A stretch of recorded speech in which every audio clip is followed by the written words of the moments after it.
জীৱনৰ 19টা বছৰে কাছ সংৰক্ষিত কৰি আহিছে হাজোৰ প্ৰণৱ মালাকৰে। কাছই কণী পাৰে হিচাপ কৰি এই হিচাপ আপুনি ৰাখিছেনে? হয়তো আপুনি ৰখা নাই, কিন্তু হাজোৰ কাছ সংৰক্ষক প্ৰণৱ মালাকৰে ৰাখিছে এই হিচাপ। জীৱনৰ 19টা বছৰ ধৰি কাছৰ লগত সহবাস কৰি আহিছে প্ৰণৱ মালাকৰে। নিজৰ কথা নাভাবি জীৱনটো উচৰ্গা কৰিছে একমাত্ৰ কাছ সংৰক্ষণৰ নামত। হাজোৰ ঐতিহাসিক হয়গ্ৰীৱ মাধৱ মন্দিৰৰ বিষ্ণু পুষ্কৰৰ পাৰত থকা কাছ নাৰ্চাৰীত বিগত 19টা বছৰ ধৰি প্ৰায় 15টা প্ৰজাতিৰ কাছক জীয়াই ৰখাৰ স্বাৰ্থত প্ৰণৱ মালাকৰে চলাই গৈছে অবিৰত সংগ্ৰাম। এতিয়া কাছৰ পোৱালি জগোৱাৰ সময়।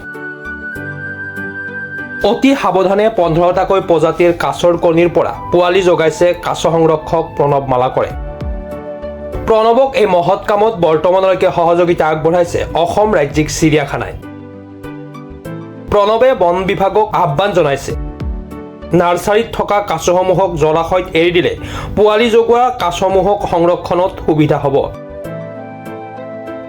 আনহাতে প্ৰণৱৰ অসম চৰকাৰৰ ওচৰত আহ্বান, এই কৰ্মত স্থায়ী নিযুক্তি পালে কাছ সংৰক্ষণত অধিক ভূমিকা গ্ৰহণ কৰিব পাৰিব প্ৰণৱে।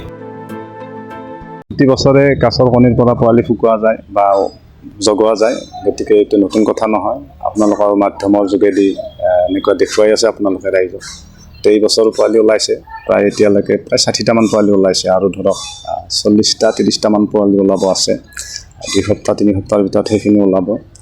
গতিকে ভৱিষ্যতে সকলোৰে সহযোগ পালে এই কামটো চলাই নিম। গতিকে ইয়াতে অকণমান কৰিব লগা চৰকাৰৰ ফালৰ পৰা আছে, যিহেতু আজি মানে 18-19 বছৰ জড়িত হৈছোঁ। 19 বছৰ 30 বছৰেই হ'ল, 18 বছৰৰ পৰা কাছৰ লগত জড়িত হৈছোঁ। গতিকে অসম ৰাজ্যিক চিৰিয়াখানাৰ সহযোগত মানে কামটোত সোমাইছোঁ বা তেনেকুৱা ধৰণৰ এটা কাম কৰিছোঁ।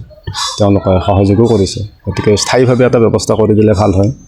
এতিয়া কাছ সংৰক্ষণ অকল মাধৱ মন্দিৰ বুলি নহয়, অসমৰ বেলেগ বেলেগ মন্দিৰৰ পুখুৰীবিলাকতো তেনেকুৱা এটা অৱস্থা হৈ আছে।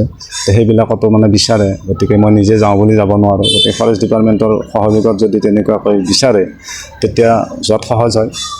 গতিকে অনাগত দিনত এনেকুৱাকৈ কাম কৰি যাম। কিমান বছৰ কাম কৰিলে? এতিয়া বৰ্তমান 18 বছৰ মানে ৰানিং, 19 বছৰ ৰানিং হৈ আছে। গতিকে কামটো চলাই আছোঁ। এইবাৰ মানে 4টামান প্ৰজাতি ওলাইছে। ব্লেক চফচেল বুলি কয়, যিটো বৰমূৰীয়া কাছ, সেইটো ওলাইছে। গংগা কাছ ওলাইছে, আপোনাৰ ইণ্ডিয়ান চফচেল বুলি কয়, সেইটো ওলাইছে। আপোনাৰ শালিকা দুৰা, ইণ্ডিয়ান ৰূপ বুলি কয়, সেইটো ওলাইছে। আৰু স্পটেড কৰ্ণলদুৰা। গতিকে 4টা প্ৰজাতি ওলাইছে। গতিকে 4টা প্ৰজাতি, তাৰ ভিতৰত 2টামান প্ৰজাতি, 3টা প্ৰজাতি তাত ৰাখিছোঁ, আৰু এটা ব্লেক চফচেলটো ইয়াতে চৰিয়াতে ৰাখিছোঁ। মানে সিহঁতক লগ কৰা নাই, ঠাইৰ অলপ অভাৱ হৈছে। নাৰ্চাৰীটোত বেলেগ বেলেগ প্ৰজাতিৰ কাছ আছে, সেই কাছখিনিৰ লগত যদি লগ কৰা যায় কাছখিনি মানে আক্ৰমণ কৰিব পাৰে, সেইকাৰণে তাত ৰখা নাই, এতিয়া চৰিয়াতে ৰাখিছোঁ। যদি সেইখিনি কাছ ইয়াৰ পৰা ফৰেষ্ট ডিপাৰ্টমেণ্টে যদি ইয়াৰ পৰা লৈ যায় ক'ৰবাত সংৰক্ষণ কৰি ৰাখে, তেতিয়া পোৱালিখিনি ইয়াতে ৰাখিম। আৰু যিবিলাক বাহিৰৰ পৰা মানে মহাবিদ্যালয়ৰ পৰা বা আপোনাৰ তেনেকুৱা শিক্ষাৰ্থী বা শিক্ষকবিলাক আহি ইয়াতে পৰ্যবেক্ষণ কৰিব আহে, বা ৰিচাৰ্চৰ কাৰণেও আহে কিছুমান। তেওঁলোকে ইয়াতে চাব পাৰে, আৰু ইমান একেলগে কাছ দেখিলে সকলো অলপ মনটো ভাল লাগে। তো মোৰো এটা ইচ্ছা আছে ইয়াৰ পৰা কাছখিনি সংৰক্ষণ মানে ইয়াতে কৰিছোঁ। ইয়াৰ পৰা ফৰেষ্ট ডিপাৰ্টমেণ্টৰ সহযোগত মানে তেওঁলোকে য'তে মানে চিলেক্ট কৰে বা চৰকাৰৰ ফালৰ পৰা য'ত মানে ভাল বুলি ভাবে তেনেকুৱা ঠাইত তেওঁলোকে লৈ যাব পাৰে। হাজোৰ পৰা কমলাকান্ত দাসৰ ৰিপৰ্ট, প্ৰাতঃ টাইম ডিজিটেল।